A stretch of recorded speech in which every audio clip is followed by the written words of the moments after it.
Et bonjour à tous, on se retrouve aujourd'hui pour une vidéo pronostic de Survivor Series 2020.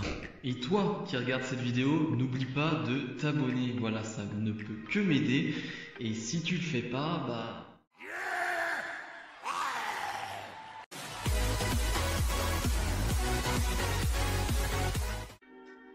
Commençons par ma hype sur ce show, et très clairement j'en ai pas réellement, je dirais que je suis à 4 ou 5 sur 10, il y a des affiches qui bien sûr m'intéressent, mais la construction pour moi n'a pas été très bonne, alors dû au Covid j'imagine, on n'a pas eu d'invasion du côté de Raw ou du côté de SmackDown, on n'a pas NXT qui est inclus cette année, ce qui fait que j'ai un intérêt un peu moindre pour ce show, même si encore une fois il y a 2-3 affiches qui quand même me donnent très envie, mais dans la globalité, ouais, je suis pas comme un fou devant ce show, j'ai pas envie, d'être devant pour le moment, franchement, je suis pas dedans. J'y serai bien sûr 30 minutes avant le show, mais pour le moment, j'ai quand même bien du mal à me dire que ce dimanche c'est Survivor Series et que c'est quand même un des gros pay-per-view de l'année. Et pour moi, pour l'instant, c'est très compliqué. Perso, je commencerai le show avec New Day face au Street Profit, donc duel de champions par équipe.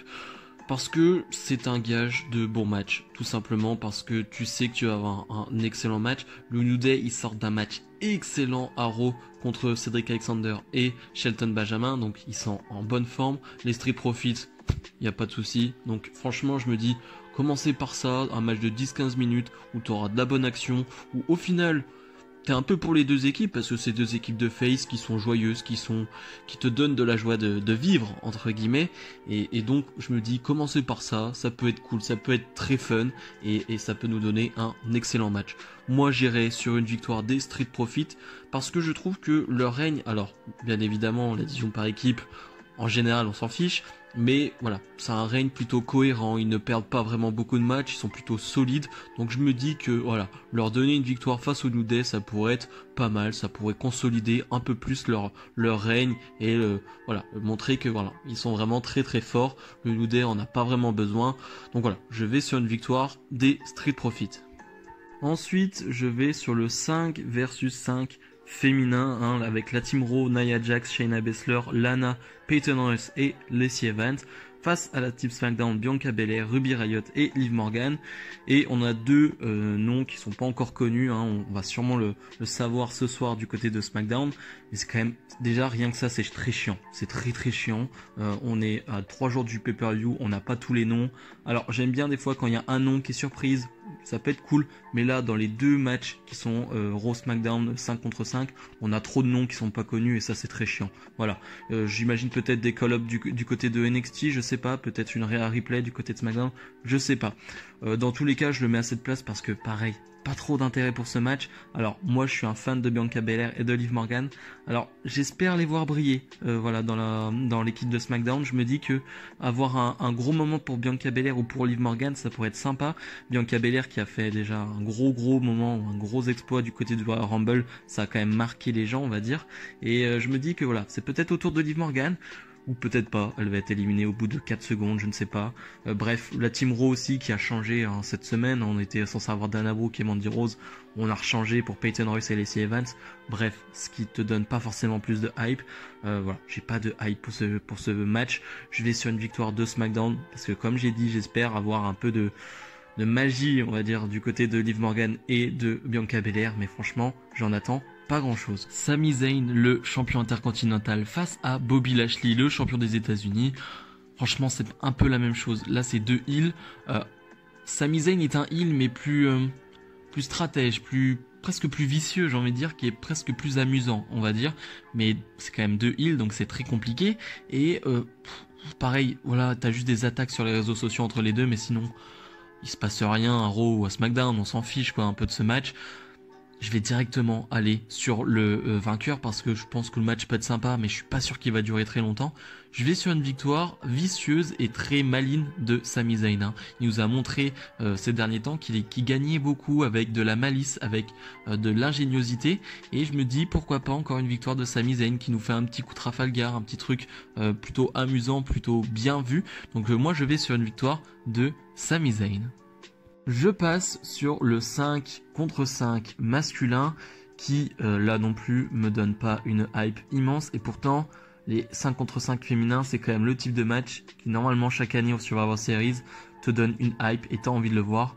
Là cette année t'as pas vraiment de grands noms hein, du côté de Raw, AJ Styles, Keith Lee, Sheamus, Braun Strowman et Riddle, et du côté de SmackDown, Kevin Owens, Jey Uso, King Corbin, Seth Rollins et un nouveau nom, un nom qu'on ne connaît pas. Bon, c'est des bons catcheurs dans l'ensemble. Vraiment, t'as des bons catcheurs, même si du côté de Raw, je trouve qu'il y a un peu trop de big guy. Je trouve que ça va un peu trop ralentir le match. Les Survivor Series, c'est un truc qui va assez vite, c'est assez fluide, c'est très dynamique la plupart du temps. Là, j'ai peur qu'avec les big guys du côté de Raw, ça soit un peu compliqué. Encore une fois, on a des bons catcheurs, donc je m'attends à un bon match, mais t'as pas ce côté un peu légendaire des matchs Survivor Series. Hein. Moi, je me rappelle des matchs avec des Orton, Styles, Owens, avec ensuite des Bryan, des Cena, enfin bref, tu vois, t'avais que des légendes, quasiment que des légendes à un moment donné. Et là, c'est vrai que quand tu as ça, c'est un peu plus compliqué. Hein. En plus, en termes de victoire, en termes de gagnants, pareil. Est-ce que ça profite à quelqu'un? Est-ce que ça va profiter à quelqu'un? Est-ce que ça a un intérêt que la Team Raw ou SmackDown gagne? Franchement, non. Franchement, moi je vais sur la Team SmackDown parce que allez, là c'est vraiment une analyse très moyenne, mais il y a un peu plus de gens que j'apprécie du côté de SmackDown. Je me dis un Jey Uso qui peut faire quelque chose de cool. Allez, mais c'est tout. C'est ma seule analyse. Je vais de une victoire du côté de SmackDown. Mais là aussi, c'est un match qui d'habitude me donne une hype immense. Et là, pour le coup, bah j'en ai pas vraiment. La championne de Raw, Asuka, face à la championne de SmackDown, Sasha Banks. C'est clairement le match que j'attends le plus, c'est clairement le match qui me donne le plus de hype, c'est clairement le match que j'ai envie de voir et ça peut être clairement dingue, vraiment, ça peut être dingue. On a une Sasha Banks qui est en feu en ce moment, qui voilà a été championne il y a très peu de temps et qui enchaîne les grosses performances, vraiment, elle enchaîne les grosses performances. Quand Sasha Banks est à 100%, qu'on lui donne du temps d'antenne, qu'on lui donne du temps pour faire des bons matchs, et ben elle répond présent, parce que c'est Sasha Banks et parce que c'est The Boss et parce qu'elle est incroyable. Un peu moins de temps d'antenne pour Asuka qui est un peu noyée dans ce truc de bah il y a la construction de la Team Raw pour les Survivor Series, du coup elle est un peu inclus là-dedans, mais c'est vrai qu'on la voit beaucoup moins et elle a un peu moins d'exposition, mais ça reste Asuka. Franchement ça reste Asuka, donc un Asuka Sasha Banks, ça ne peut qu'être bon, tout simplement. On n'a pas trop de matchs sur la carte, donc je me dis que ça peut être un bon 20 minutes de combat. C'est ce que j'aimerais voir, en tout cas, entre les deux. Parce que, voilà, c'est Asuka Sasha Banks, tout simplement. Asuka Sasha Banks. Pour la gagnante, je vais sur Sasha Banks. Je pense qu'une Sasha Banks qui vient seulement de gagner son titre, qui vient seulement de commencer son règne, elle a peut-être plus besoin de cette victoire pour marquer justement son règne dès le début, pour montrer qu'elle est impressionnante, qu'elle est imposante. Et une Asuka qui... C'est malheureux pour le moment, comme je le dis, elle a pas trop de temps d'antenne, on la voit pas trop, et il n'y a pas trop de challenges crédibles qui s'avancent vers elle.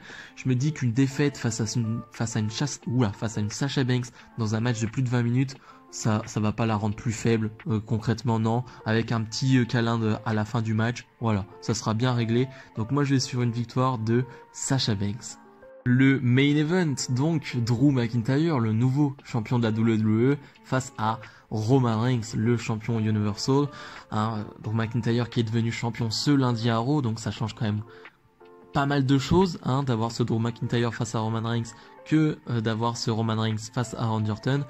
La raison pour moi elle est claire, c'est qu'ils ne voulaient pas faire un match heel contre heel, Orton contre Reigns, et ils se sont dit bon bah je sais pas si c'est un plan de dernière minute, s'ils étaient un peu court, on va dire, en termes de timing, mais ils se sont dit, bon bah Drew McIntyre c'est simplement le plus gros babyface de la compagnie, donc voilà, le mettre face à Roman Reigns, ça paraît plus logique, plus cohérent.